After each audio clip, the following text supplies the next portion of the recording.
کراچی کے Royal روڈیل club میں انٹرمیڈیا bowling tournament کا انعقاد کیا گیا۔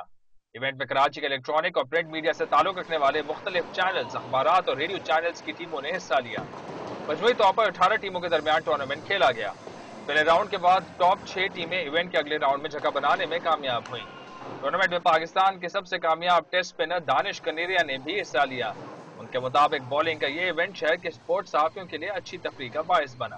یہ بہت مزہ ہے اور یہ دیکھ کے تو خوشی ہوئی کہ سارا میڈیا جو ہے یہاں پر ہے تو موجود ہے اور اس جو کھیل کو ہے جو ٹیم پہ ہے تو بالنگ ہے اس کو تو پروموٹ کر رہا ہے اور یہ بڑی تو خوشائن بات ہے کیونکہ یہ اسپورٹ ایسا ہے کہ اتنے منظر عام پہ نہیں آیا لیکن اس طرح میڈیا کے سارے لوگ آئے ہوئے ہیں اور اس طرح کی اس کے اندر شرکت کی ہے تو میرے خیال سے اس اسپورٹس کو بھی تو پروموٹ کرنے کی ضرورت ہے۔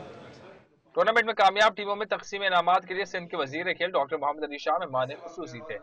ان کے مطابق سندھ کی حکومت بولنگ کی ترقی کے لیے بھرپور کام کرے گی۔ ٹورنامنٹ میں اے پی پی نے پہلی پوزیشن حاصل کی جبکہ سجاس نے دوسری اور تیسری پوزیشن دی آبزرور نے حاصل کی۔ کیمرمین محمد نویل کے ساتھ اماد حمید، ڈان نیوز، کراچی۔